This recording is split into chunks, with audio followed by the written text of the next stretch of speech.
Hello, everybody. I'm Liam Bradford, and here with Bryce Norwood, we are here to do a March Madness podcast episode breaking down our picks. How are we doing today, Bryce?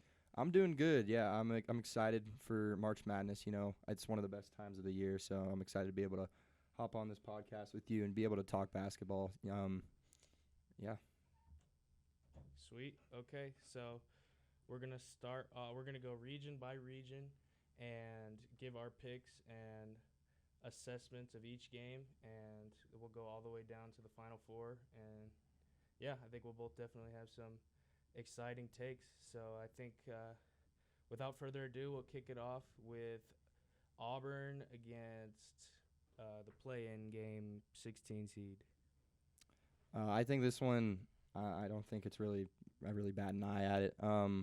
This Auburn team is really good. Obviously they got one of the top contenders for Player of the Year with Johnny Broome, but number 2 net ranking in this whole tournament. So I really like this Auburn team. You know, kind of a little bit of a rough finish to the season. I believe it was 3 of their last 4 they lost. But you know, it's a first round matchup against a 16 who is not going to be a very good team. We've only seen 2 16-1 upsets all time. And, you know, some of those two teams had a little bit of an interesting complexion to their team to be able to not really be viewed as a 16-1 upset, but have a somewhat of a chance of competing. I don't really see it in either of these teams that Auburn's playing. I think it's a very, very, very obvious choice of Auburn just moving on to the second round. Yeah, I don't think there's really much else to say with this game. Auburn's been one of the most complete teams throughout the year. They've really haven't wavered outside of the top 10 at all, I don't think. Yeah, this is just a no-brainer. So next we'll move on to the 8-9 game in the South, Louisville-Creighton. I'm really looking forward to this game. I believe that is the first game on Thursday. Man, Louisville, their backcourt with Terrence Edwards and Chucky Hepburn, they've just had an elite backcourt all year. Those two have combined for over 40% of the team's points, assists, and steals. And I think, you know, you look at Creighton, and they have the least amount of fouls among all Division I teams. And, you know, Ryan Kalkbrenner is just an animal. He's actually 5 blocks away from becoming the 23rd player ever to have 400 career blocks. Wow. He leads all Power 5 players in field goal percentage. I do really like Ryan Kalkbrenner. I think he doesn't get enough attention as a national star. I mean, he has been in college basketball for like 8 years now, it feels like. But yeah, I think Louisville's backcourt is going to get them the win in this one. It'll be a good game, but I got Louisville. Yeah, I wouldn't agree. I can't really fight against you on that. I personally thought Louisville was putting a little bit of a disrespectful seed at 8. I thought they should be higher. You know, they are a net ranked 1 below Clemson, and Clemson is 3 seeds higher than them, which was something that was a little bit odd to me. So I agree with you. That Sorry, I'm in the football mood, but backcourt duo is just one of the best in the country. And as you said, 40% in pretty much every major statistical category. That's just something that's really impressive. And another thing that I really like about Louisville is it's a metric which I will probably be referring to a lot in this. The kill shot metric. It is how often can a team go on a scoring run? How often can they stop a scoring run? And Louisville's in one of those good scenarios. You know, they're not exactly in the middle, so it's not like, oh, we can do runs, but they give up a lot of runs. They're giving up not that many runs compared to scoring runs compared to them. They're around the likes of St. John's, Maryland, Auburn, some very good teams. And otherwise, Creighton is a very suspect team in that situation. They concede more runs than they are able to produce 10-0 streak runs. So that's something that's a little bit worrisome for me. I'm going to have to agree with you here with Louisville. Okay, sweet. Next, we got one of the most exciting first round, at least for 5-12 matchups, Michigan Wolverines and UC San Diego. Yeah, and before I talk about this matchup in particular, this pod of 4 teams with Michigan, UC San Diego, A&M, and Yale is one of my favorite pod of 4 teams. I really do enjoy both of these matchups. And they're honestly very close. They're a lot closer than people would suspect because, it's a 5-12 and a 4-13. In starting off, obviously, with this Michigan-UC San Diego matchup. UC San Diego is ranked 36th in the Ken Palm, and if you don't know what the Ken Palm is, it's an advanced metric, kind of just talking about offense and defensive ratings, a little bit of adjusted ratings, but they're 36. They're ranked ahead of teams like Creighton, Oklahoma, Arkansas, Xavier, Texas, two of those teams that just barely made it in. A lot of these teams, even a 5-seeded Memphis, they're ahead of. It's a very impressive feat that they've been able to do. 30 wins on the year. And this is one of my favorite teams because of the way they play the game. They're able to just shut down teams on defense and disrupt. And Michigan's had a lot of problems with some disruptive defenses. They've been turning the ball over a little bit poorly compared to their opponents. And that's something that UC San Diego does. First in turnover margin. That is something that I could really see an upset happening here. And that's where I'm going to put my first big upset of my bracket. And I'm going to say UC San Diego pulls an upset against the Big Ten champs, Michigan. Yeah, there are only a handful of upset picks that I'm somewhat confident in with my bracket, and this is one of them. I really like Michigan, which is where I'm a little bit conflicted. Danny Wolf, Vlad Golden, probably the best front court duo in the country. Danny Wolf, just fantastic. Transferred from Yale after he had quite the showing in March Madness last year. 15 double-doubles, top 10 in the country in rebounds. Vlad Golden's top 10 in the country in field goal percentage. So I really do like Michigan, especially, just coming off of winning that Big Ten tournament. Trey Donaldson, I think, is really the X factor for them. Obviously, he kind of saved their skin against Maryland with that going coast to coast with the buzzer beater to win that game 81-80. He's been a huge spark in the backcourt for them, but they do lack depth. And, man, UC San Diego, they just don't turn the ball over. They're first in the nation in turnover margin and second in scoring margin, and they're fourth in steals, which is just an insane combination that is going to be really hard for any team, let alone a Michigan team that turns the ball over a lot to keep up with. And also for UCSD, Aniwa Tate Jones has been one of the best players in the country this year, really. He averages 25 and 4, and he only plays 30 minutes a game. Just a lot of efficiency from their starting five. Tyler Magai has made 114 threes this year, which is fourth best in D1. And then you've got Hayden Gray, who leads the nation in steals per game, and he also shoots 42% from beyond the arc. So you got that trio there. UCSD is very well-rounded. They have a lot more depth than Michigan, and I'm taking the Tritons in this one. Also, fun fact, this is UCSD's first ever season that they're eligible for March Madness, and they won 30 games. So I think that's pretty awesome. It was pretty impressive what they were able to do, yeah. Sweet. And then the next game, we've got the 4-seed Texas A&M versus the Yale Bulldogs. Got to see Yale in Spokane last year, upset Auburn, and I think the Bulldogs are going to do it again. I watched Texas A&M really struggle against a Texas team that maybe shouldn't have gotten into the tournament, in the SEC tournament there, and man, I mean, you look at Texas A&M, they have one of the best backcourt duos in the country, Zurich Phelps and Wade Taylor. But I would just say, man, the SEC has been so dominant this year, and I think that there's tier levels in the SEC.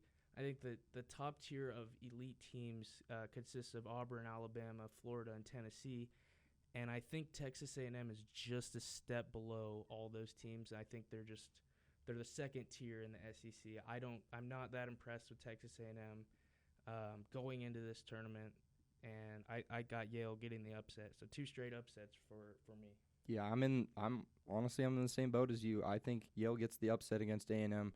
One of the things that kind of scared me in that A&M Texas game was Wade Taylor shooting 5 for 18. He can't be doing that, especially against a team who has the upset capabilities like Yale. And Yale's able to shoot pretty decently from beyond the arc. Pretty good as a team, 38.8%.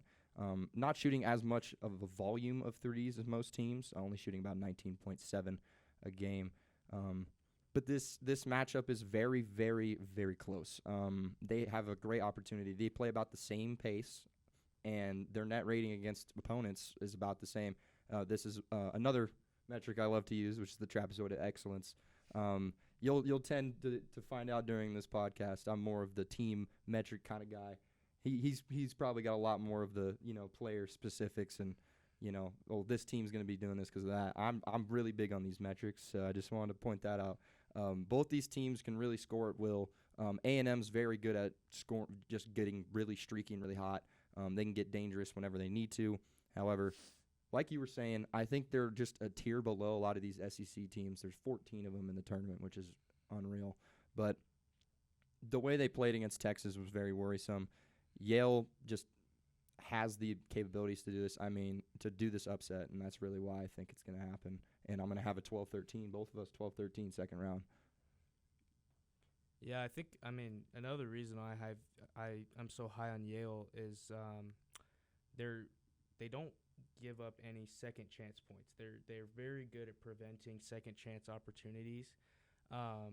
They shoot the ball really well. They take care of the ball. They don't turn it over. And John Poulikitis, I hope I'm saying that right, he went off last year in March, and he's averaging like 20 points a game this year. Yeah, he's been great for Yale, and I think he's going to be the X factor in this win. Also, they have the only player in the nation who has 3 triple-doubles. Bez Mbang, 3 triple-doubles. So, yeah, Yale's an upset, popular upset pick I've seen so far. I think both of those have been a very popular upset. I've seen a lot of San Diego talk, and Yale's been cooking up recently. So next, we're gonna go to first let's look at San Diego State, North Carolina play-in game tomorrow night. What are your thoughts? Yeah, I obviously I didn't think that North Carolina should be in this tournament. 1-12 in quad one games, and then with a quad 3 loss, especially when a team like Indiana and West Virginia, I think, had a better resume and should have been in more. I know that a lot of West Virginia fans are saying, well, they were 6-10 in quad 1 wins. Why is a team that's 1-12 in quad 1 or quad 1 games? Why is a team that's 1-12 in quad 1 games making it over us? However, I do think this is still going to be a good game. North Carolina still has the capability to come out and win games. I personally think that they're going to beat San Diego State. I also think they could possibly make a splash in the tournament. But yeah, I don't really have too much to back it other than I think North Carolina is going to win this game. I think they just got a little bit of an edge over San Diego State. I know you were saying you got a little bit of a San Diego bias towards San Diego State, so I'd love to hear your thoughts on this. So yeah, I think definitely UNC is. They're getting a lot of hate right now from the media, just looking at how they really didn't beat any tournament teams this year. 1-12 in quad 1. I believe their only win was against UCLA. But man, they got Ian Jackson. He's an elite freshman, one of the best in the country. I think he'll be a one and done this year. I really don't think they should have gotten in the tournament. I think there were a handful of teams, and you could make the argument that West Virginia didn't get in due to injuries, but then you still look at teams like Indiana, even Boise State. I just don't think North Carolina deserved to get in. I think there were a few teams that got snubbed. But I don't think UNC has good enough interior defense to stop any really good teams. I'm not saying that San Diego State's a really good team, but they're getting Magoon Guath back, who's one of the best freshmen in the country. He's a sixth in the country for blocks per game, and he shoots the lights out from 3. I think he's like 37%. I think he'll be the X factor in this game against a UNC team that doesn't have a good front court, and I think San Diego State's going to take this one in a close one. So, do you think North Carolina is going to get through Ole Miss? Yeah, so for me, I think the winner of this matchup beats Ole Miss. Whoever wins that first 4 matchup. I'm just not super high on Ole Miss. I did a little bit of research on them earlier. I'm trying to get it out right now. The the way they play, just I don't know if I'm the biggest fan of how they're like their pace of play and how they play the game compared to San Diego State and North Carolina. Um, so when I was looking at the matchup, looking at my differences, I just think either of these teams will be able to match up better against Ole Miss. Like both these teams will match up very well against Ole Miss and just be able to exploit weaknesses and be able to come out with a win in the first round.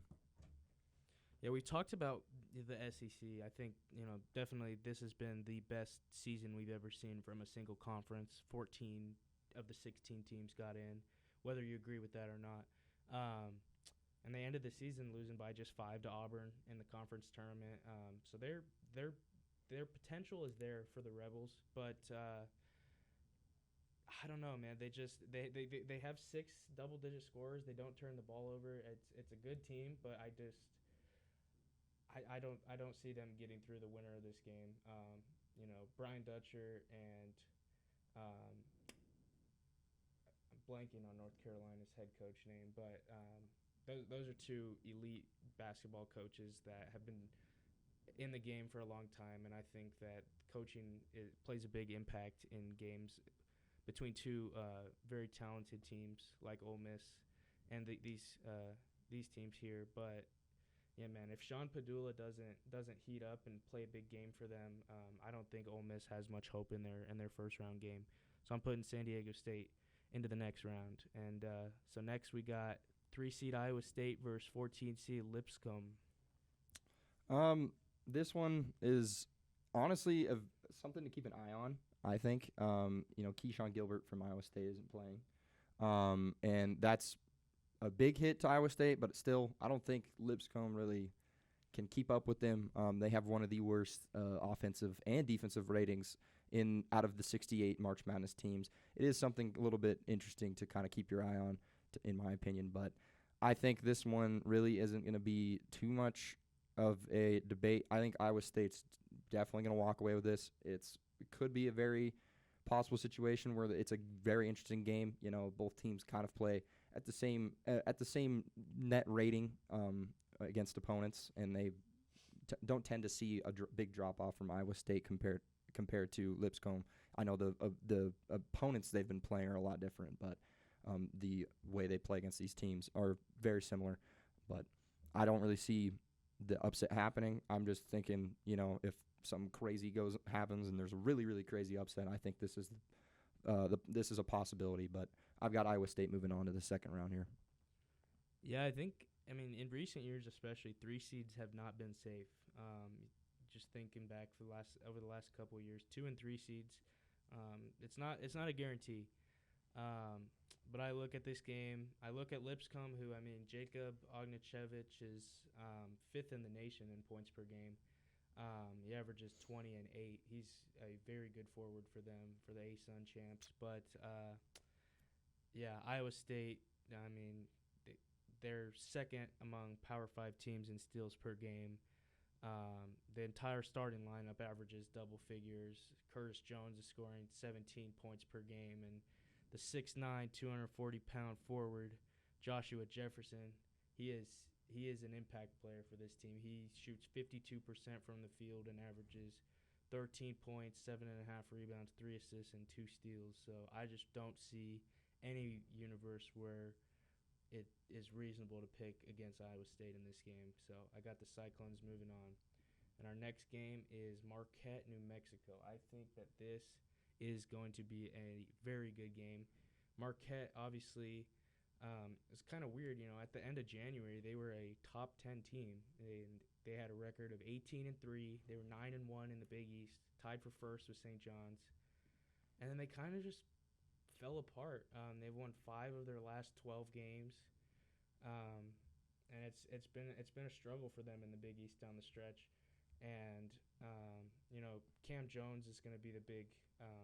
He's going to need to play very well against a New Mexico team that probably should have gotten a better seed than 10. He averages 19, 6 assists, 4.5 rebounds, 1.5 steals. Cam Jones does it all.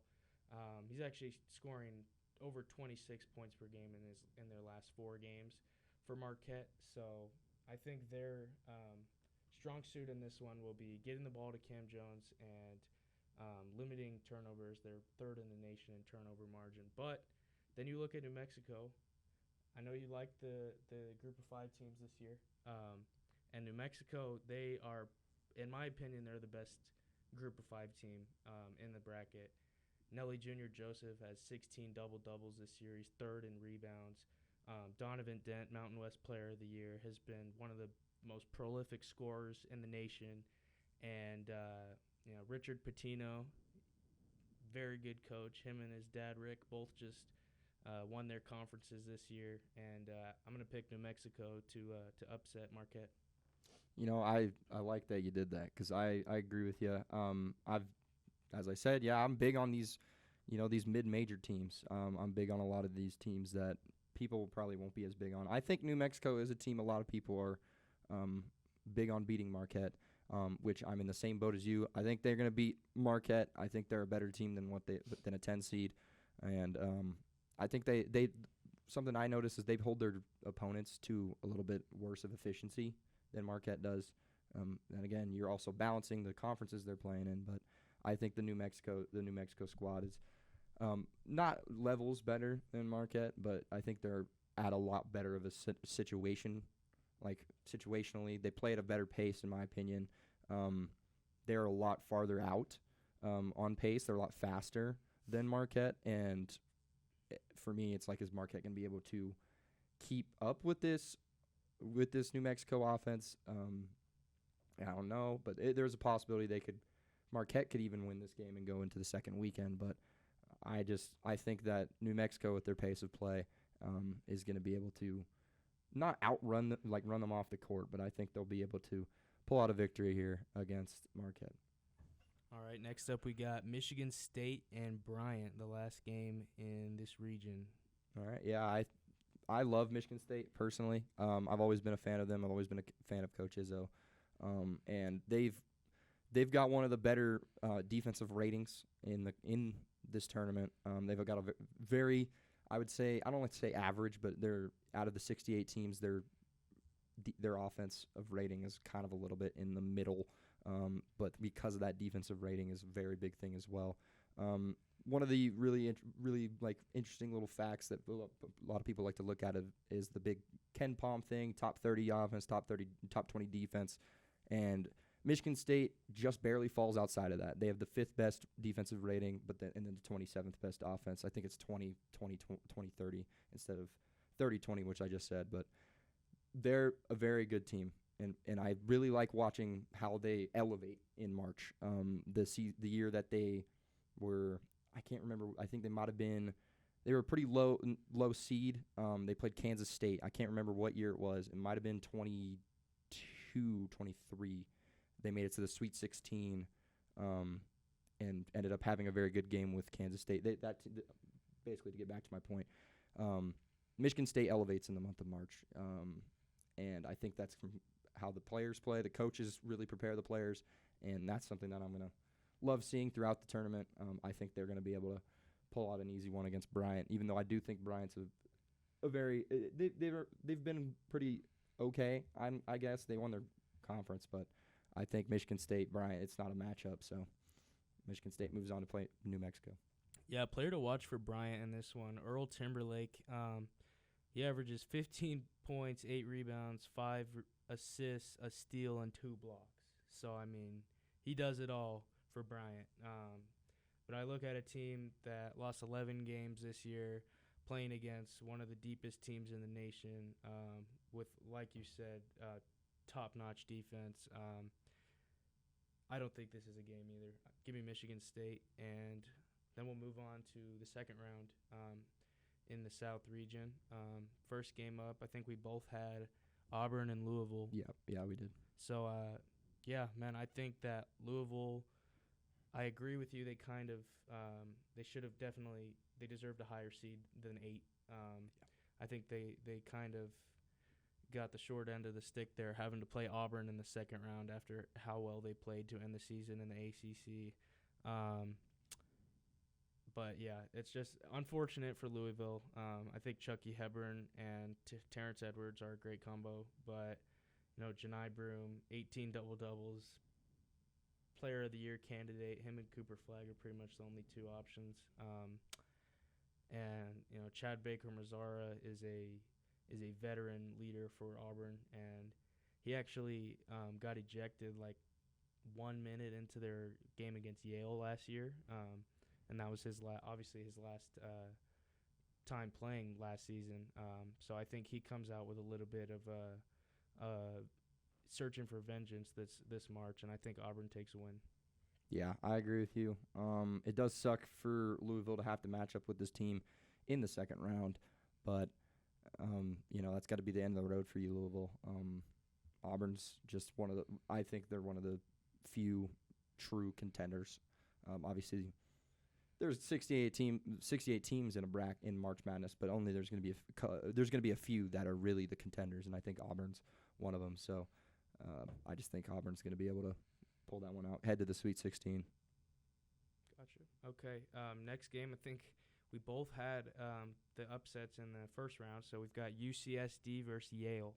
Yeah, we do. Another game I'm really excited. I would be really excited to watch.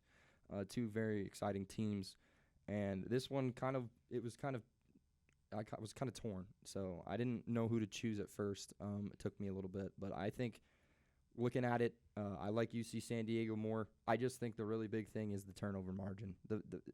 That's one of the key things you have to do to win in March is you can't turn the ball over and you got to force turnovers. It's one of the biggest things. I talked about it all last year when I was talking to my friends about it, writing some articles about it. Just talking about the turnover margin is so big in March, and you see a lot of these games and a lot of these upsets deal with the turnover margin. Why we think they're going to beat Michigan in the first round. And I just really think that's something that's going to cause UC San Diego to head into the second weekend and get a win over Yale. Okay, sweet. So we both have, I didn't even get my take yet. So I think that Yale knows where they need to be. They have the experience. Obviously, their second straight year winning the Ivy League. They returned a lot of the same guys from last year's team. But, man, UCSD just jumps off the page in pretty much every metric or statistic that you can look for. I haven't watched too much of the Tritons this year, but from what I did see in non-conference play, they are a competitive team against bigger schools, and I think that UCSD is going to put themselves on the map in this tournament, and I see them getting past Yale. Yeah. So then next up you have Iowa State, North Carolina. I have Iowa State, San Diego State. So I'll just go first. I'm a San Diego State fan. I love San Diego State. I think they're one of the best basketball programs on the West Coast. I think there's a lot of West Coast schools similar to them that don't get a lot of national recognition compared to East Coast schools. I think you saw that argument from a lot of Boise State fans saying that they only missed the tournament because people wanted to see the big brand of Texas and North Carolina, which is an argument, but I think that San Diego State and Gonzaga really do it better than anyone else on the West Coast. But Iowa State, man, there's just no denying how dominant they've been. Obviously they didn't win the Big 12, ran into Houston, who's probably the hottest team in the country. But I really do like Iowa State. I think they can make a deep run in the tournament, like potential Final Four. And I think that Iowa State is going to beat San Diego State. Yeah, I have to agree with you. I think Iowa State's definitely going to win this game. I think with me last year, I was big on Iowa State. They had a Sweet 16 exit last year with Iowa State, and I just think they get back to the Sweet 16 here. I also 100% agree with what you're saying. Gonzaga and San Diego State, they do it different in the West. Two teams that really deserve a little bit more respect.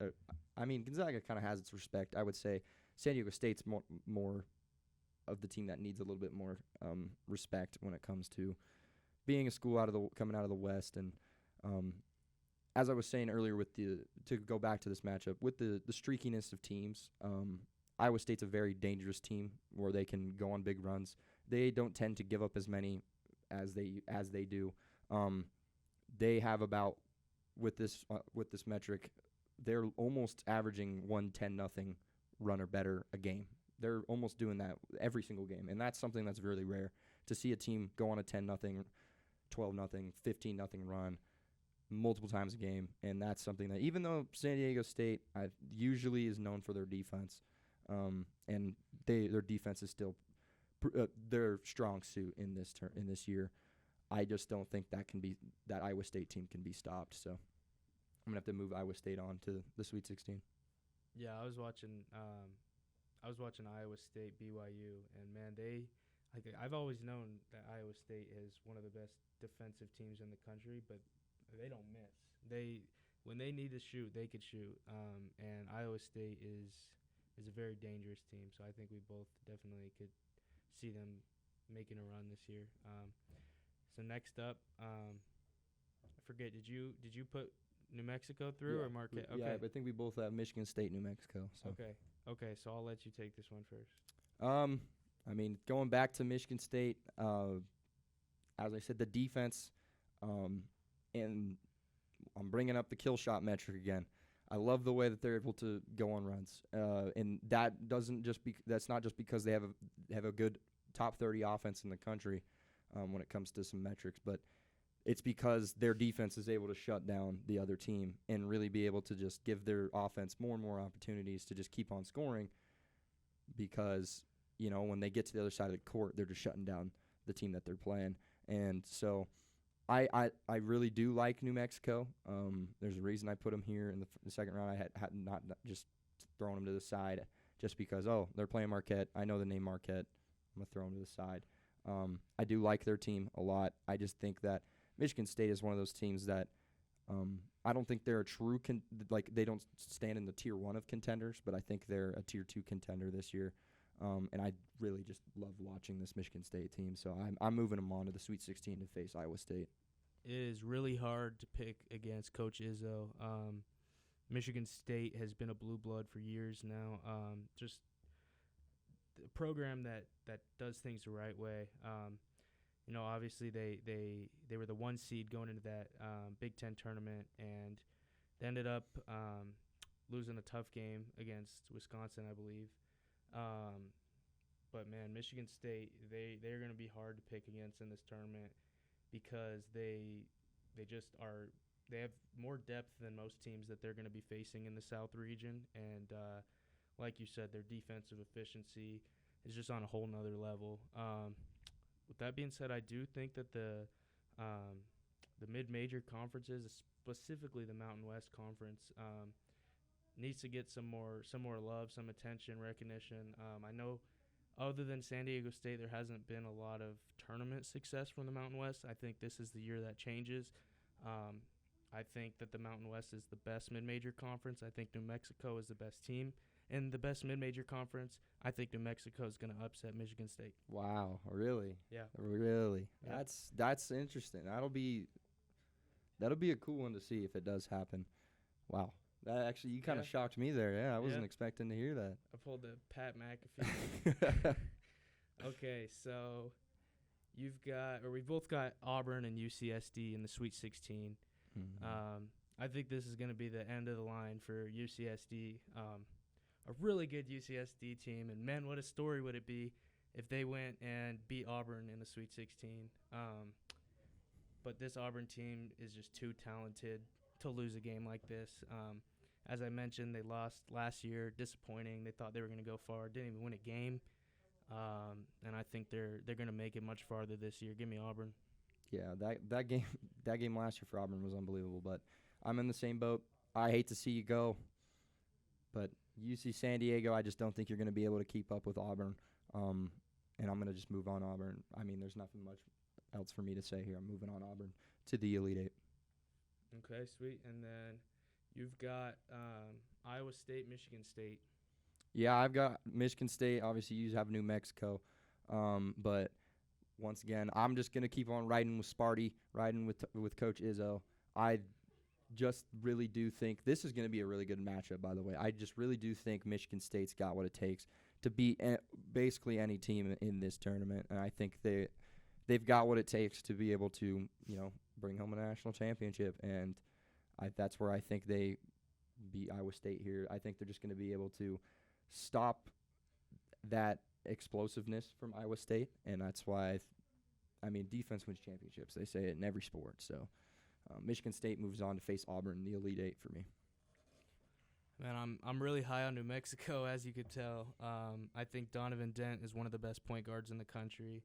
I think if they would have kept JT Toppin and Jamal Mashburn, that they would be a potential Final Four team this year. I really like New Mexico, but with that being said, I don't see Iowa State very often drop to the level of competition that they're playing against. A lot of times in March you'll see big upsets, and consistently there's teams like Kentucky where it's just like, man, they're so talented and they have a problem with following through in the tournament. And I don't see New Mexico getting through the 2 and the 3 seed in this region. So I've got Iowa State going to the Elite Eight to play Auburn. Yeah, I think this is kind of a thing with UCSD. At one point, the road ends. So. Yeah, definitely. And then Auburn, Iowa State, for me that's going to be a great game. I think Auburn is probably the most well-rounded team in the country. I think Janai Broome is the most reliable player in the country. I really think that people don't realize how good the SEC was this year. You look at the 14 teams get in, everyone's like, oh, wow, the SEC is so great. But most of the teams that have lost a considerable amount of games in the SEC could beat like 80% of the Division I teams. Like, the SEC is just on a different level. But I think everything really changes in March. X's and O's are not as big of a deal, and it's not about stats. It's just about, circumstance and who's going to get things done. And I don't know why. I just have a feeling I'm sending Iowa State to the Final Four. Wow. Okay. Yeah. I'm in the same boat. I've been using that phrase a lot, but I don't think Auburn's going to make the Final Four. Obviously, that means they've got Michigan State in my Final Four. Obviously, with you having Iowa State. I really do like Auburn as a team. This could be a little bit of the Michigan State bias getting into me, but I also do think they're a really, really good team with a phenomenal defense and a great offense. And that's just my big thing is I look for a team that's going to be able to defensively shut you down, and then on top of that, be able to score on you, not with extreme ease, but be able to score on you almost at will. And Auburn has a very, very, very good offense, and that's why I'm in the same boat with how Michigan State's going to beat Iowa State. I think they're going to just be able to find the keys to winning this game, and their keys to winning the game is going to be shutting down the offense. And that's where I'm going to have my 2. It's really not an upset because it's a 2-1, but that's why I have Michigan State going over Auburn and being my first Final Four team. So we finished up the South region. He sent Michigan State to the Final Four, and I sent Iowa State. And we'll move on to the East region now? Yeah, we can do the East, yeah. Or the West, sorry. Florida. West. Okay. Yeah. So Florida, Norfolk State, I don't think there's really much conversation there.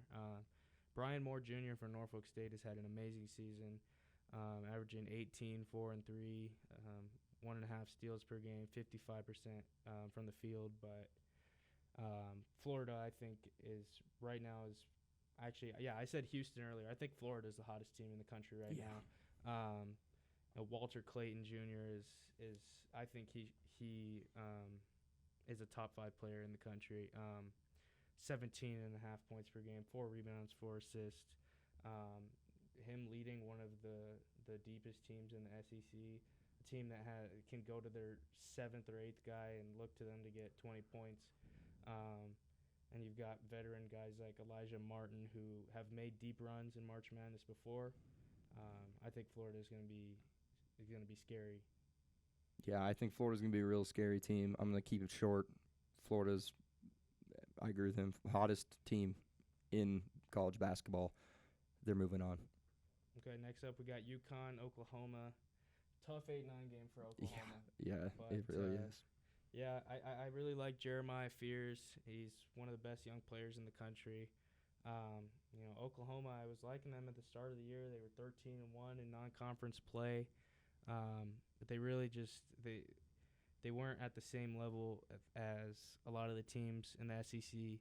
And UConn had won 5 straight games before they lost to Creighton in the semifinals of the Big East tournament. I don't think UConn's going to three-peat this year, but I don't see them losing in the first round. Yeah, this isn't the same UConn team that we've seen the past 2 years. I mean, they had absolute dominance in the 2 tournaments that they won, with like an average margin of victory of it was over double digits for those 2 years straight. But obviously not the same team. However, I do think that UConn still has the upper edge here on Oklahoma. Oklahoma is just really when you look at the way that their pace of play is compared to UConn's a little slower, but UConn is more efficient with how they play it. So I think that when you see a team that's a lot more efficient with a slower pace of play go up against a team that's faster pace of play and not as efficient, that slower pace of play team tends to win. So I'm going to go with UConn. Okay. Next up, we've got the 5-seed Memphis versus the 12-seed Colorado State. I really like Memphis this year. P.J. Haggerty leads the nation in points, 21.8 points per game. Also gets 6 rebounds, 4 assists, nearly 2 steals. So, Memphis was a really scary team coming out of the American this year. They also got some good transfers, Tyrese Hunter and Dane Danger. They've been big impact players for Memphis. I think the problem for Memphis is nothing to do with their team. It's with the committee giving them such a hard matchup round 1. Colorado State, they have 10 straight wins. Nick Clifford is going to be a first-round pick 100%. Averages 19 and 10, 15 double-doubles, 3rd in defensive rebounds. And I think Nico Medved's Rams have been scratching for a tournament win for a little bit too long. It's been 12 years now, and I think CSU gets it done. Yeah, I think they finally get that tournament win. There's a reason they are the only double-digit seed favored. I believe they still are favored. At least when I last checked, they were. But I think Colorado State has a great team. Memphis has looked a little shaky, especially in the American tournament. They snuck out 2 wins during it to kind of keep a lot of those bubble teams like North Carolina and Texas and Xavier, all those teams that were hoping to get a spot, which those 3 did, kind of kept them alive. So with their wins, but the way they looked really shaky recently, I think Colorado State has the ability to win this game, and I do actually have them winning the game. So they just play better with less possessions. They play less possessions offensively than this Memphis team, and the fact that they're able to do about the same with less possessions is what really is my driving factor of why Colorado State gets the 12-5. Okay, next up, we've got Maryland Grand Canyon in the 4-13 game. Tough pull for Maryland. Playing Grand Canyon in March is not going to be easy, especially after last year they got a taste of victory when they beat St. Mary's, upset them in the Spokane Arena. I really like Derek Queen in Maryland. I don't think Grand Canyon is as scary of a threat as they were last year, and I think Maryland's going to eke out the win in that one. Yeah, I think the big thing with Grand Canyon last year was their ability to kind of match the play of the team they were playing. Obviously, their downfall was trying to match Alabama's style of offense and their pace of offense, which is very, very hard to do, to match that team. And with the way that Grand Canyon is this year, the offense, I wouldn't say is as good as how they were able to play in last year's March Madness. They are a tough team to play in March, but I just don't think that's enough to get them, to get them above the hump, which is Maryland. So I've got Maryland winning this. Okay. Next up, we've got the 6-11 matchup, Drake, Missouri. Yeah, so this matchup's really, really fun to me. Obviously, Drake's got a lot of players that technically you could say this is a Division II team getting their shot in March Madness. And they play very opposite to how Missouri plays. I mean, Missouri is a lot faster of a team, and Drake is the slowest paced team in this whole tournament. They play at a slow pace, but the thing is they play it at a pretty okay way. They don't have the most powerful offense, but they do what they need to do to win a game, and their defense is not bad either. They're not a very streaky team, so I do think that the fact that they are this slow-paced of a team, and you tend to see a lot of slow-paced teams be able to really affect how fast-paced teams play games, and I like Missouri, but I just really do think that Drake's got the capability to slow them down enough.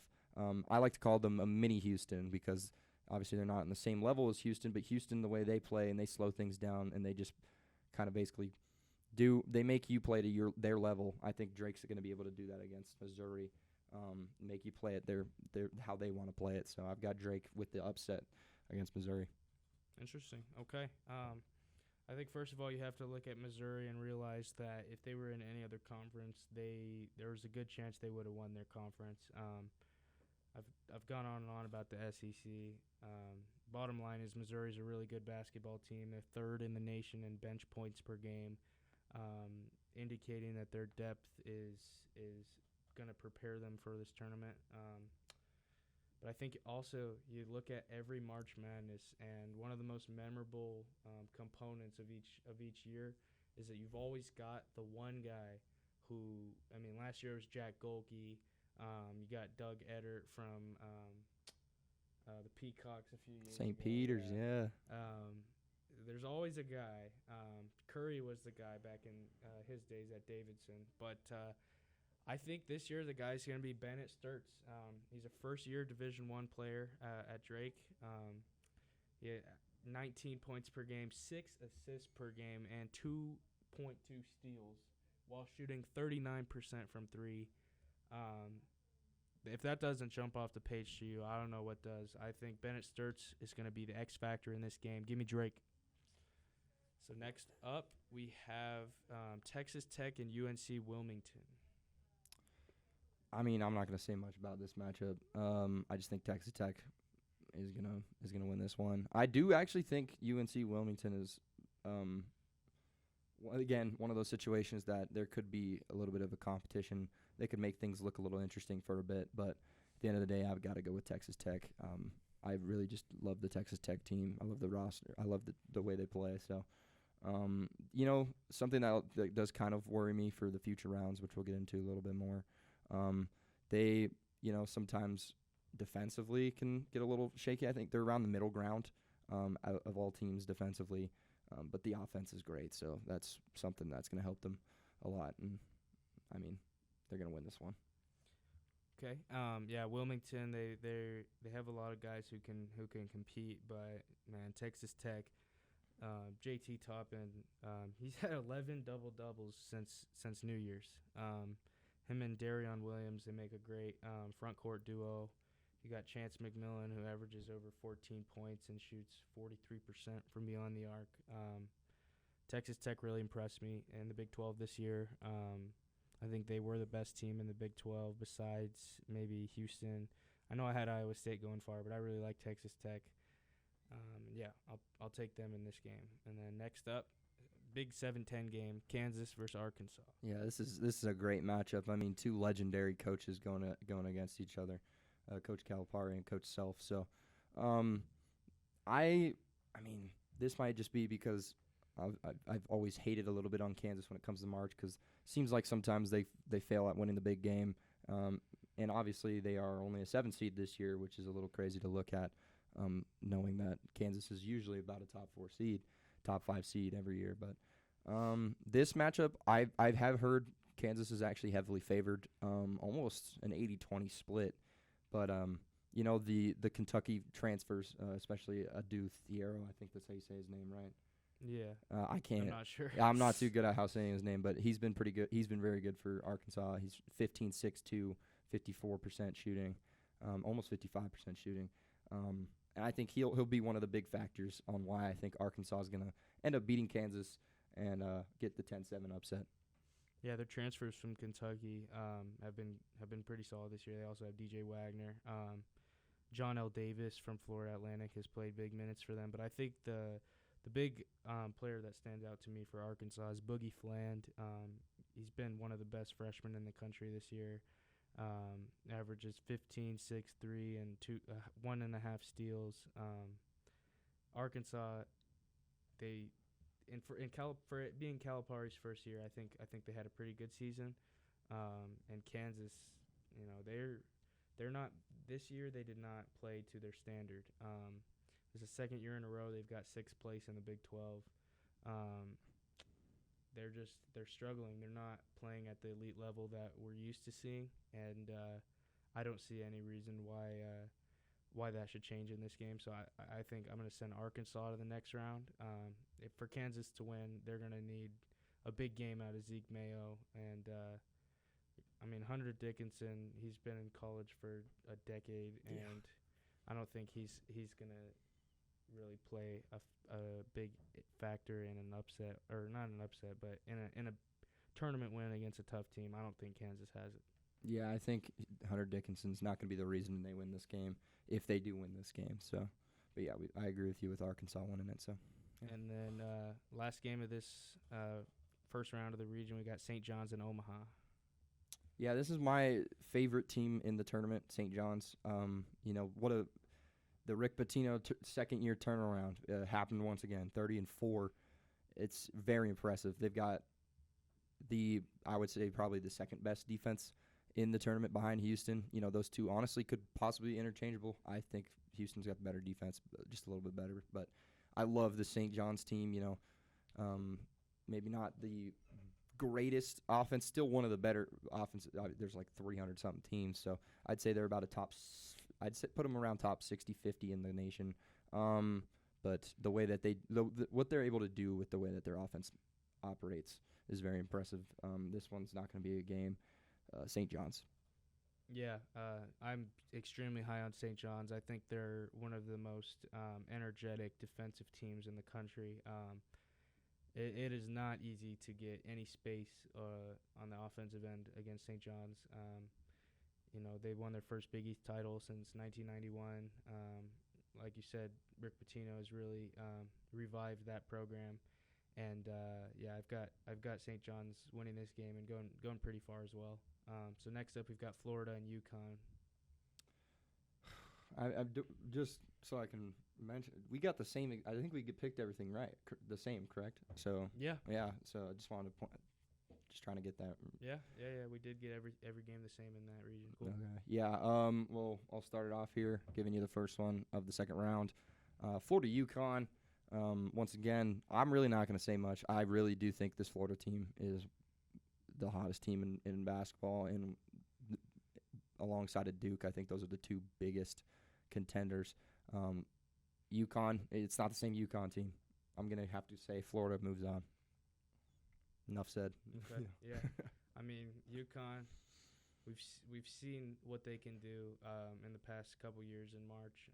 Dan Hurley's an excellent coach. But I just don't think they have it this year.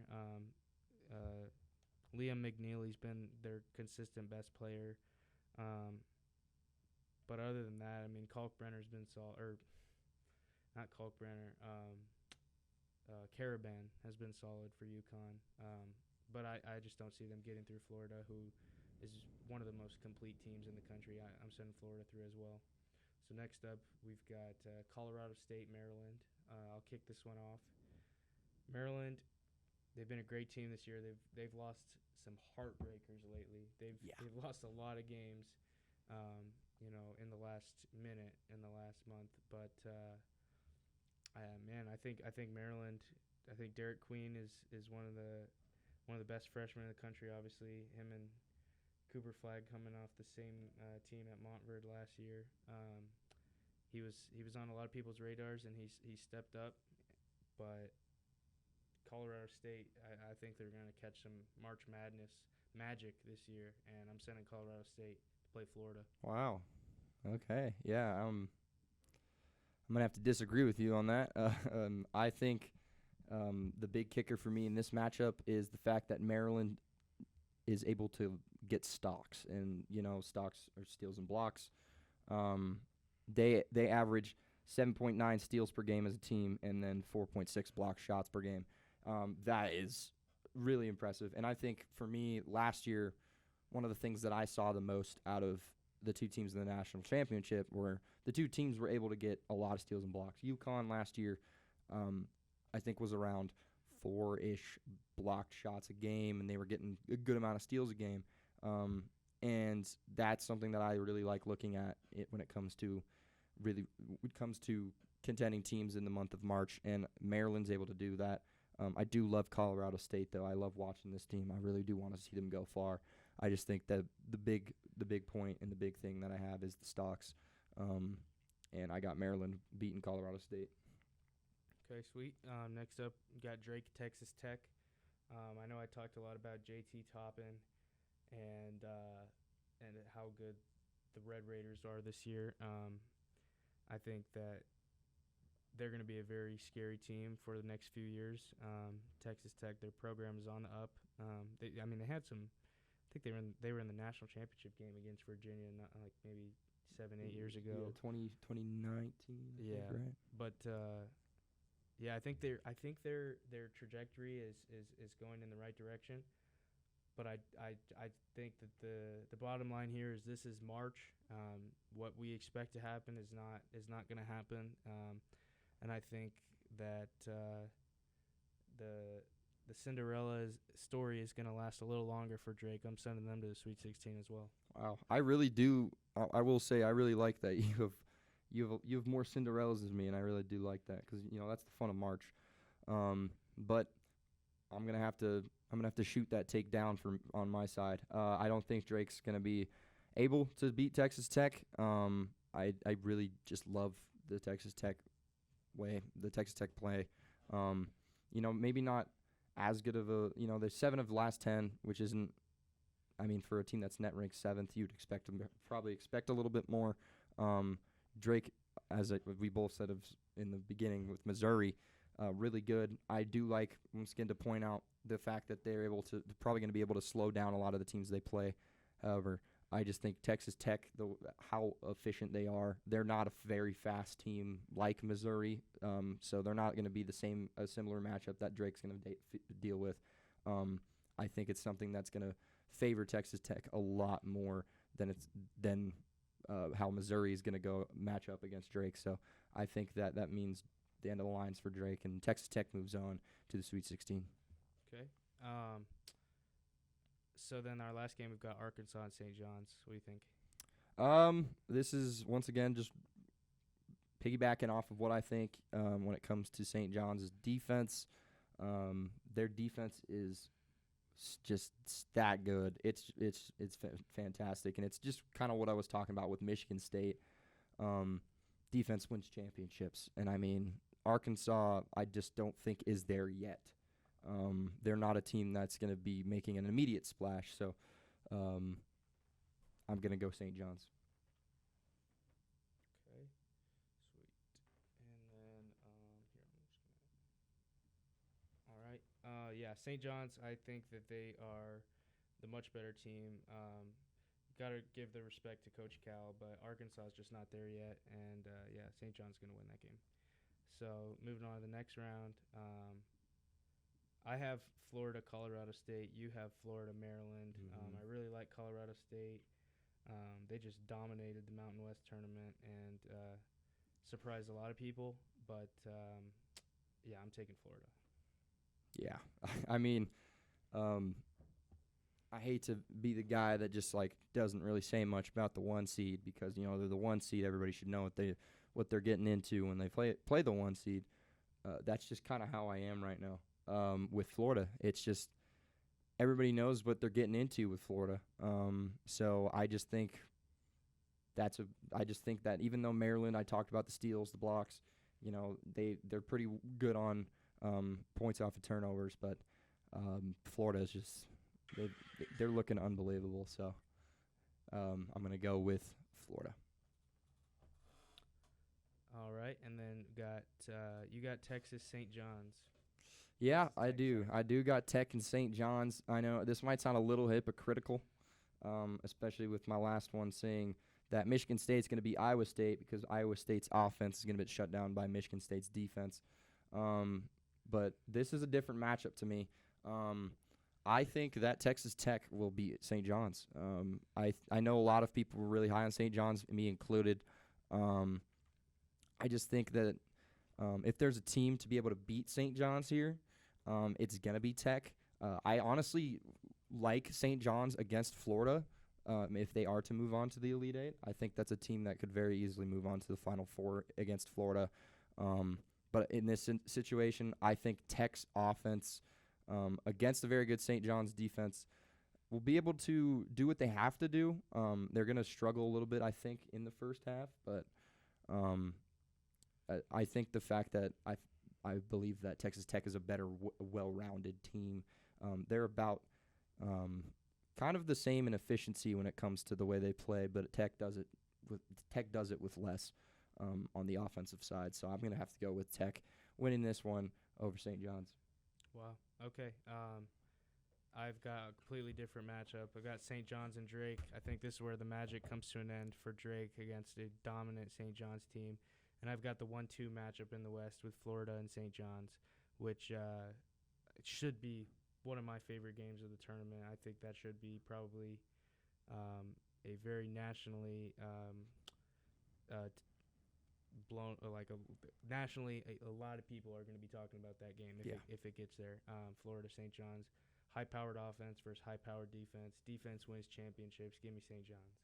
Yeah, I can agree with you on that. Yeah, that's fair. That's fair. So I know I've got Texas Tech, but I agree with you with the nationally televised thing. But that'll be a fun one to watch if that's the scenario. Gotcha. So Texas Tech, Florida. Who wins that for you? Call me crazy because I've been talking so much about Florida, and I've been saying speaking so highly of them. I really do think they have the chance to be the national champion. I think they, I believe them and Duke are about half of the choices for the national champ, but this is gonna be crazy. I'm gonna go Texas Tech. I think that their ability to not limit more runs. This is going back to this kill shot metric. They're not as streaky of a team. They don't have games determined based off of if a team can go on a 10-0 run against them. And Florida is a team that heavily relies, I wouldn't say heavily relies, but they rely on going on runs quite a bit. They go on runs pretty commonly. And they're pretty good at limiting them. But, I mean, when you're going against a team like Tech who already isn't going on runs often, they've shown that they're succeeding because of the way they play already.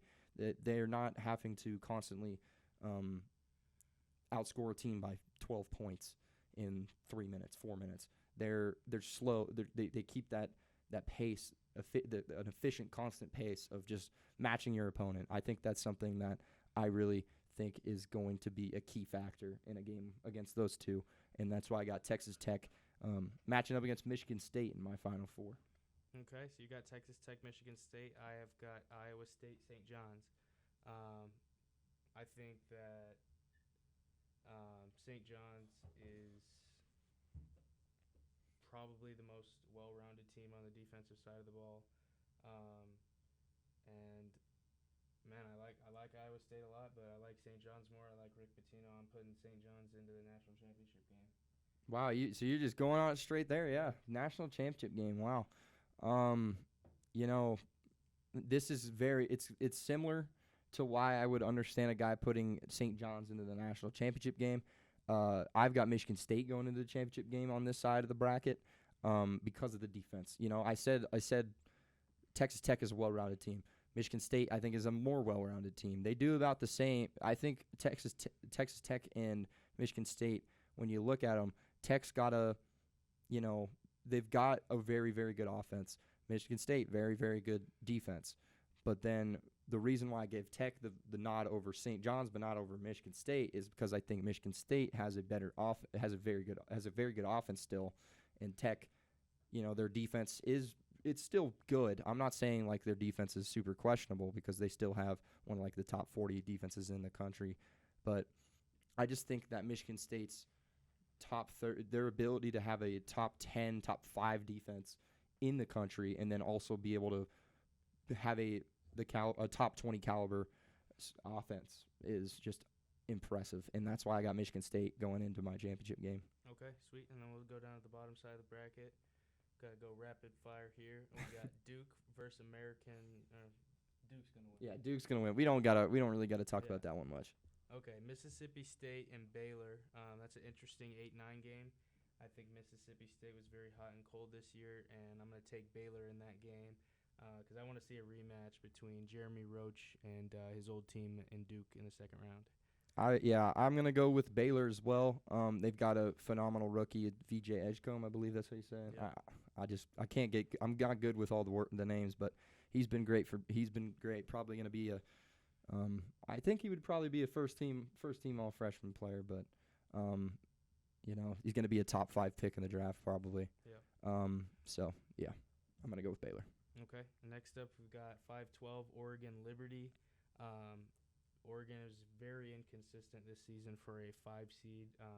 Their offense is explosive, but then you look at a team like Liberty as a 12 seed. They're third in the nation in defending 3-pointers in terms of percentage, and they themselves are 6th in 3-point percentage, and they have 4 double-digit scorers. So does Oregon. Oregon has some scary players, Nate Biddle down low, and Jackson Shellstad, TJ Bamba, but I'm going with another 12-5 upset. Give me Liberty. I think in a world of the modern era of basketball, the 3-pointer, you live and die off of it a lot. A lot of teams do that. And what you were saying with third 3-point percentage defense, and then what was it, sixth in offensively shooting 3-pointers. When a team gets hot, and it's hard to stop them. And teams like 12, 13 seeds, the 14 seed Oakland last year. Yeah. A team gets hot. I mean, that was more a case of a player gets hot, and you're like, well, what do we do?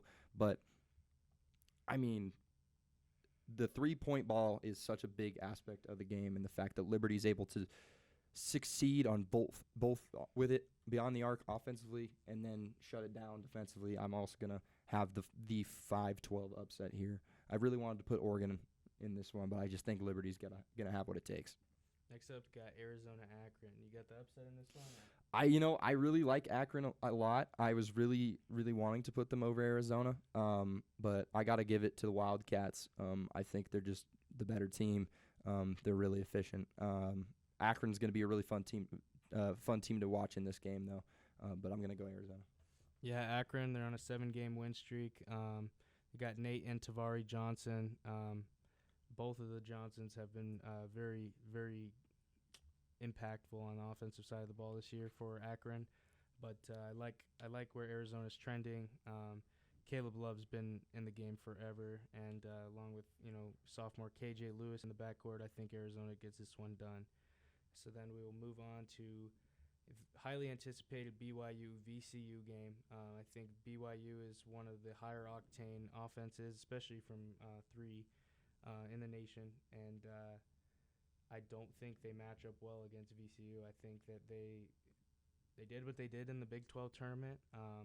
They beat some teams. They showed their potential. They beat Arizona on the road, I believe. They have extremely good depth, good 3-point shooting, but the physicality of VCU and their starting 5 is one of the best in the nation, so I think VCU is going to get the upset. Yeah, I mean, I do really like the BYU squad. I just talked about it with Liberty. You live and die by the 3, and I think BYU is good at beyond the arc. VCU is also a very impressive team, though. And this one's a tough one for me. I think VCU is definitely a more efficient squad when it comes to the way they play than BYU. But I still think BYU. I think their offense is one of the better offenses in the tournament, and one of the more fun ones to watch in the tournament, I would say as well. Yeah. So I gotta go and put BYU ahead of VCU here. Okay, next up we've got Wisconsin and Montana. We saw firsthand what the Grizz can do this year. Sent the Vandals home, but I think Wisconsin is elite, and John Tonji is one of the best players in the nation, and I'm giving this game to Wisconsin. Yeah, I think Wisconsin's a great team, and I think, no offense to Montana, we might have a little bad blood against them because we, Idaho Vandals and whatnot. But no offense to Montana, but you're just playing one of the better teams.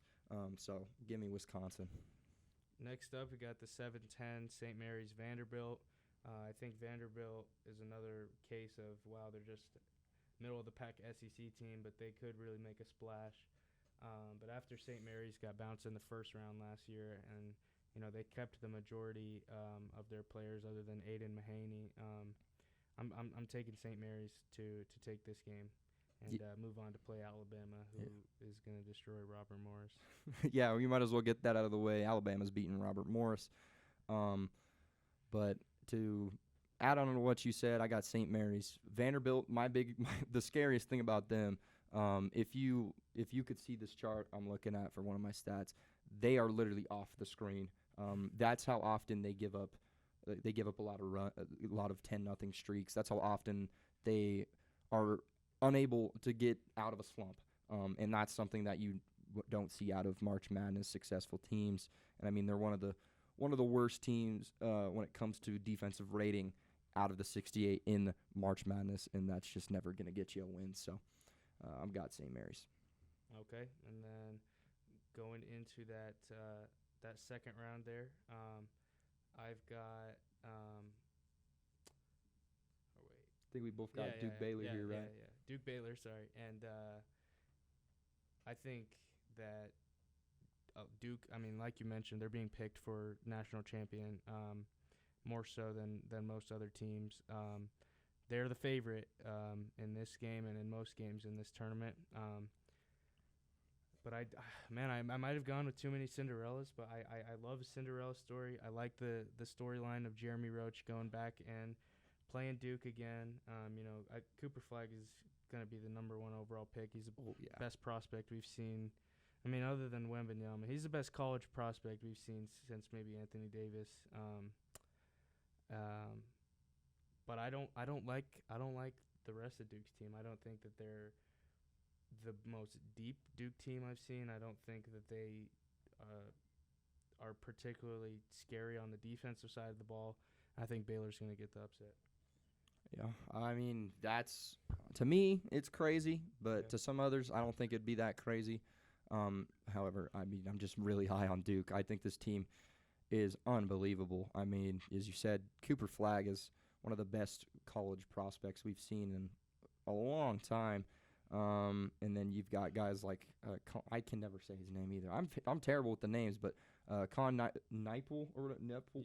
Yeah, something like that. He's been able to step up when they need him.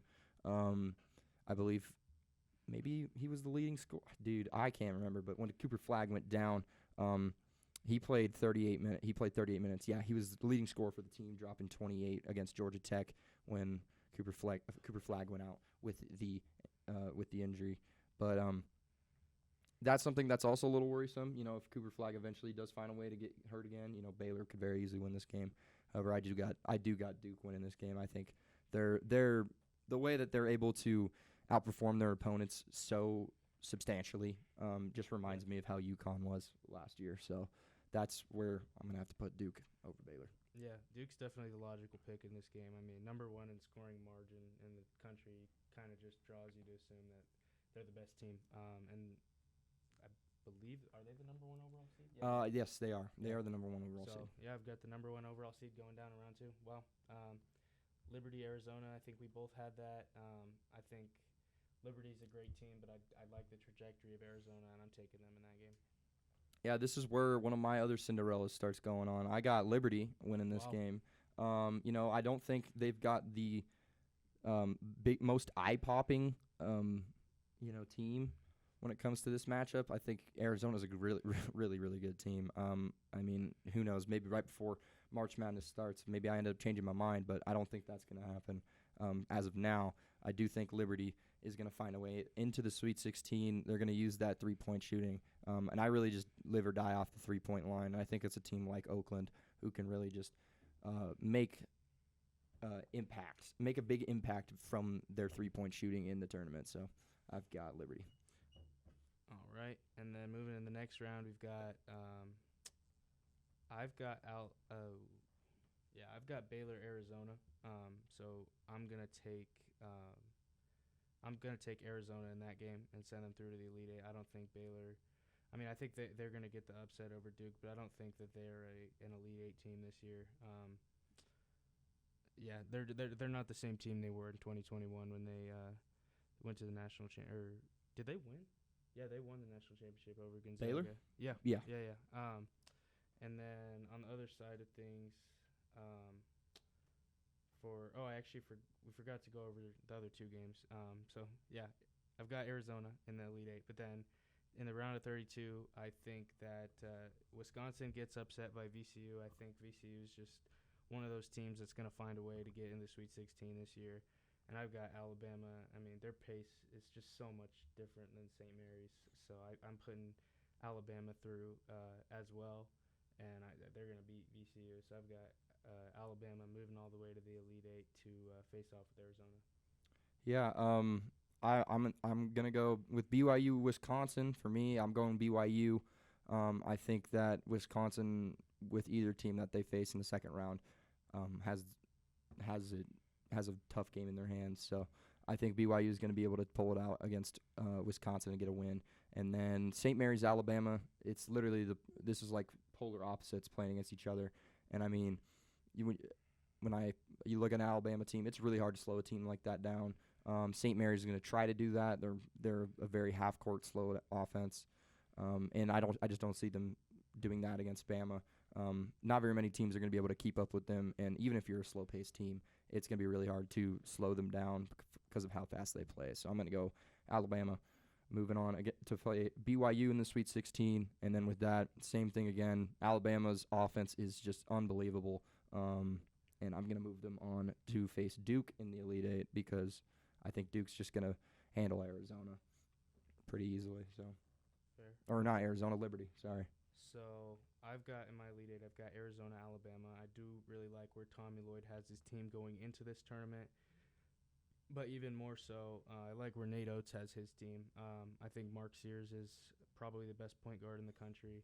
I think they have guys, Grant Nelson, who have years of experience, and they've played in a lot of big-time games in March. And give me Alabama to go to the Final Four and join Iowa State and St. John's. Yeah, this one was a hard one for me. I really like both these teams. I mean, if they were on opposite sides of the bracket, they'd be my national championship, I don't want to give any spoilers to the rest of my bracket, but I really do view this Elite Eight game as a national championship. I think that whoever wins this game has a very, very good chance at winning the whole thing if they are to match up in the Elite Eight, which I have them. But at the end of the day, I think there's only a couple teams that could really keep up with Alabama in this tournament, and I think Duke is one of them. I don't think they're as fast. Obviously, they're not as fast as Bama, but they're unbelievably good with the way that they play offense, how they're able to just get away from a team and just keep that team away from them. So I got to go Duke, moving on to the Final Four. Sweet. Okay, we got a speed run this Midwest region. We got Houston. I mean, I think we can both agree Houston and Tennessee are going to win. Yeah, I got Houston, Tennessee winning their games. Okay. I do like Wofford a lot. They'd be a really cool 15 seed, but I got Tennessee. Okay, fair. So the first real game we'll look at is Gonzaga and Georgia. Georgia is underrated.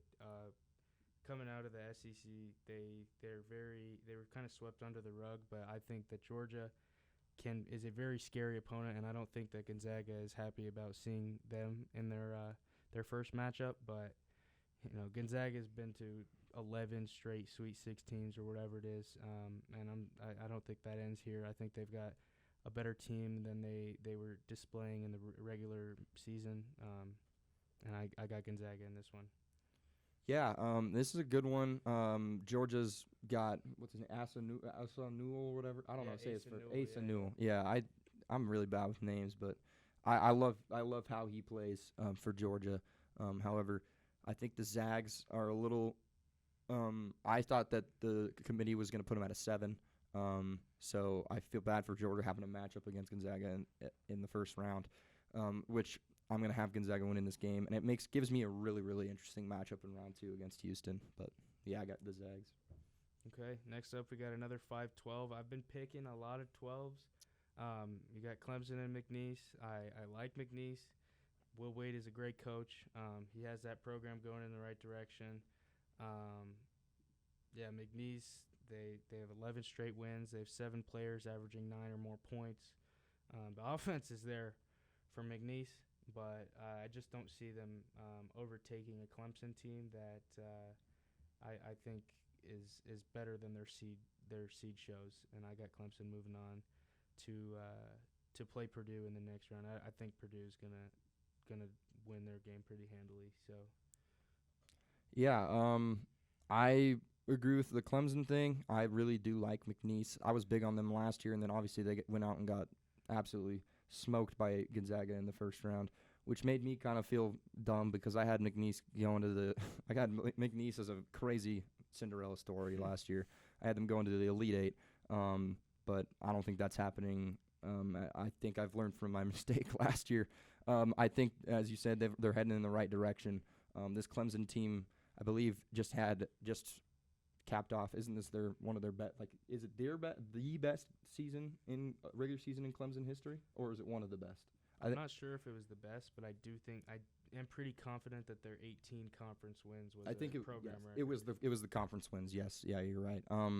They were really impressive this year, and I mean they're coming off of they made the Elite Eight just last season against Alabama. So, I think that Clemson's going to be able to get out of this game.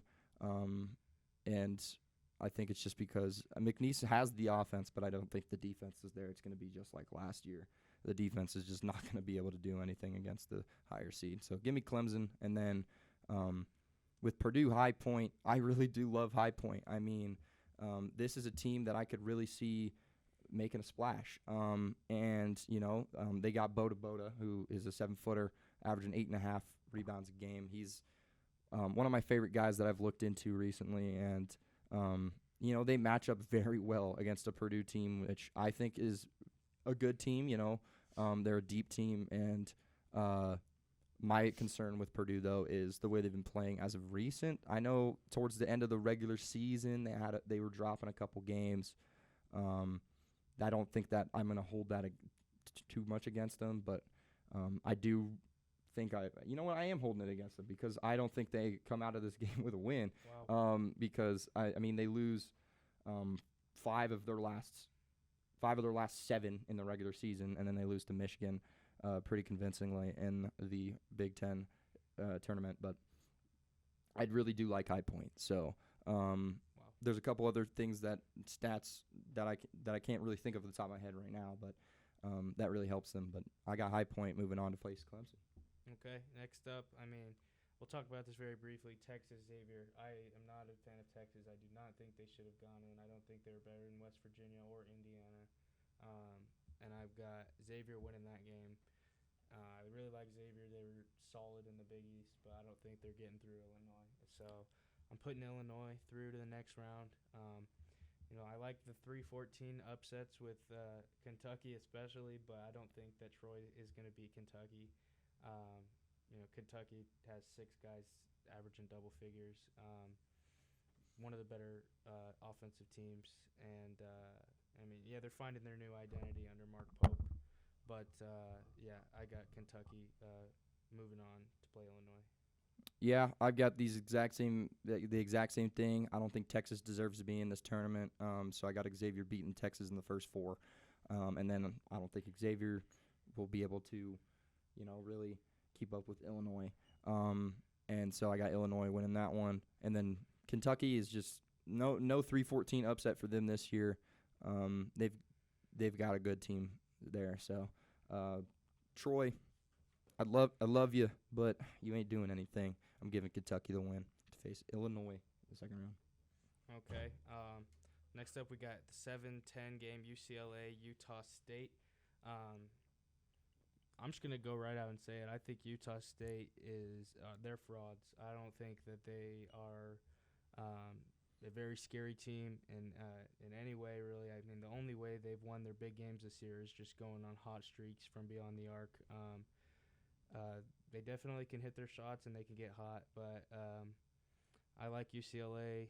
They were inconsistent this year, but I'm taking UCLA in this game to move on and play Tennessee. Yeah.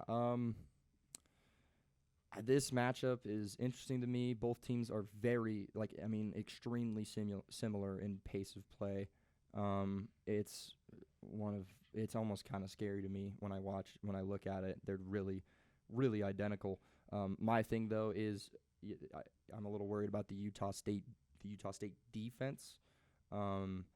And so with that, I got to go with UCLA. When you have too much of a little bit of a shaky defense, I don't think you're going to be able to pull out a game in the first round. And that could kind of feed into your fraud allegation. So I'm going to have to go UCLA to face Tennessee here. So, and may I say, Tennessee I think has got a very nice path to the Elite Eight. So Definitely. So yeah, I got UCLA facing Tennessee in the second round. Yeah, I think Tennessee has the easier path of all the 2 seeds. And then so I've got Utah State. Their defense is good, but I've just watched them get blown out by over 20 points by Colorado State twice in a row. So I don't think they're getting anywhere against UCLA. Moving into the next round, I got Houston and Gonzaga. I've pondered long and hard about this game. I think a lot of people are going to expect Houston to just roll over Gonzaga, but there's also going to be, especially in our neck of the woods, there's going to be a lot of people expecting Gonzaga to win this game. Gonzaga, they have the best scoring offense, or second best behind Alabama in the country, and Graham Ike is a fantastic player. They lead the nation in assists. Ryan Nembhard, I believe he also leads the nation in assists. And Gonzaga's a really good team, but I don't think Houston's won 26 of their last 27 games. They're 4th in the nation in three-point percentage. Their starting lineup is filthy. Milos Uzan, remember that name. He is come on strong this year for Houston, and I think despite Gonzaga's 6 double-digit scorers and Ryan Nembhard's insane 325 assists, I think Houston gets it done. And then I really like Clemson. I think Clemson-Purdue is going to be a great game, but just based off the experience factor is the only reason. And I know Clemson went far last year, but based off the experience and the age, I'm going to take Purdue to move on and play Houston in the Sweet 16. Yeah, for me, Houston-Gonzaga has been kind of one of the ones I've been trying to avoid for so long, because I think even though the Zags are, the Bulldogs are the 8 seed, but they're still Gonzaga. They still play very well. They're a very streaky team, as you said, one of the best offenses in the country in points. My big thing for this is Houston.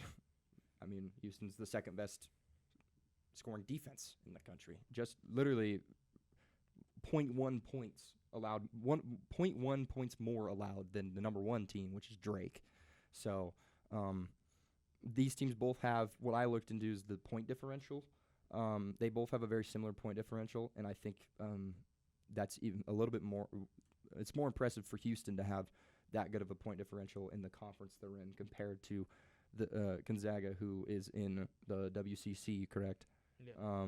So not a very good, not as good as a conference, obviously. So that's going to be the reasoning why I put Houston over the Zags. I think whoever wins that game very easily could be the Final Four, who could be in the Final Four. I've said that about a lot of matchups, but I really do believe that. I think the Zags fit a lot of criteria, a lot of the different criterias of what you see in a national champion. So, but I do got Houston. And then for Clemson and High Point for me, I think the High Point game against Purdue is just a one-hit wonder. You know, I would love to see them keep on going. I just think the team that Clemson has the capability to make a deep run in March. So I don't see them having too many problems with High Point and moving on to the Sweet 16 here. Okay, so and then at the bottom of the bracket we've got Illinois and Kentucky. I don't know too much about this Illinois team. I don't like putting Kentucky far because they're in the last few years they've been notorious for losing games they should have won in this tournament. But I'm going to move Kentucky on to the next round just for now until they have to face Tennessee, who I think is going to beat UCLA pretty handily. UCLA's got some good depth, but the Volunteers are just all around are an excellent team. They're first in three-point percentage defense. The combo of Chaz Lanier and Zakai Ziegler. Lanier averages nearly 18 points per game, shoots 40% from three, and then Zakai Ziegler averages 14 points, and he's top 5 in the nation in assists per game. So, I'm putting Tennessee through. They're going to beat Kentucky and go on to the Elite Eight, where I have them facing off against Houston. Yeah, I think with the Illinois-Kentucky game, I'm gonna have to give it to Kentucky. I like their team overall. I think the teams are very similar. I do think their defenses are very similar, and I think maybe honestly, Illinois can match Kentucky's offense. I just think Kentucky has the better offense in a matchup where you have similar defenses. In efficiency, at least. I just don't think the team with the worst offense wins that game. So I got Kentucky, and then I got Tennessee also handling UCLA pretty easily. And then with that, I'm just going to say it now, too. I got Tennessee handling Kentucky. I think it'll be a better game than the UCLA-Tennessee game. They'll face Houston in the Elite Eight, which Houston will be able to handle Clemson pretty easily. So, and if you don't mind, I'll just say it here. Yeah. I got Houston in the Final Four. They'll be my second 1 seed in the Final Four. I'll have 2 1 seeds on one side and then a 2 and a 3 on the other. And the reasoning for that is I think Houston's got a better offense when it comes down to we'll have a better offense down the stretch compared to obviously they have the best defense in the country. And that's just going to be too much for Tennessee. I just think Tennessee won't be able to match it at all.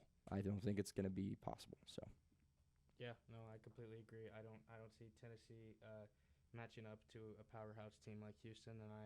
Houston is actually the only 1 seed that I sent to my Final Four in my bracket. So, I believe that sends us to our Final Four. It does. We're there finally. Yeah. So my Final Four. On the right side, we've got Alabama, who would be the champion of the East region, facing off with Houston, the Midwest region. Man, what a game that would be! Alabama they lead the nation in rebounds per game and points per game, and they'll run you out of the gym. That's what they try to do every game. But I like Houston's defense. I think Kelvin Sampson has his team playing at a phenomenal level right now. And I'm sending Houston to the national championship game. And then on the other side, you've got Iowa State, St. John's. I think these are 2 of the best defensive teams in this tournament. And I really like Iowa State. I haven't seen them miss a lot of shots this year. But at the same time, I haven't seen a lot of shots go in against St. John's. Their defense, especially when you see them have a lot of comeback wins this season, when they need to step up, St. John's can step up, and I think a lot of that has to do with coaching. I'm sending St. John's to the national championship, where they will beat Houston and win the national championship. Wow, I got the Johnnies as my champion. That would be wild, man. Seeing Pitino in his second year, Rick Pitino in his second year winning a national championship for St. John's, that'd be crazy. To see. But for me, we've got between the East and the Midwest champions, we've got Duke and Houston. And then between the South and the West champions, we have Michigan State and Texas Tech. Duke in Houston's a very, very fun game for me. I think that both these teams are powerhouse. They're obviously powerhouses atop of the nation.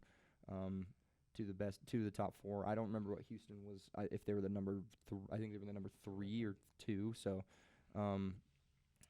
these two teams would be really fun to watch. I just don't know what it is about this Duke team, man. But I think it's finally time for Duke to head on back to the national championship, and get it done. So I got Duke beating Houston. I just love that Duke team. I just think they're so dominant, and I think this will be a really good game. But I just think that they'll be able to pull it out at the end. That's where the star power of Cooper Flag comes in, a healthy Cooper Flag.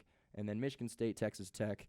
As I mentioned, I think Michigan State is just so well-rounded, and I gave Tech the nod over St. John's because of I think Tech's offense plus defense just matches up better against St. John's offense and defense. But in this case scenario, Michigan State's offense and defense matches up a lot better against Texas Tech. So Michigan State heads to the national championship.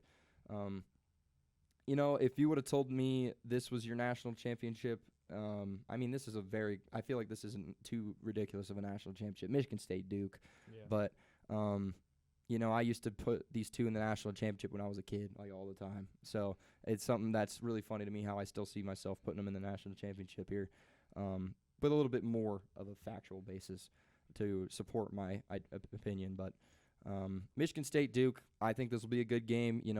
I think both these teams are two of the best well-rounded teams in the country. But at the end of the day, I just think, there's a reason they're the number 1 team in the nation. There's a reason they got the number 1 pick. There's a reason that they've got 3 guys that could be projected top 10 picks in the NBA draft.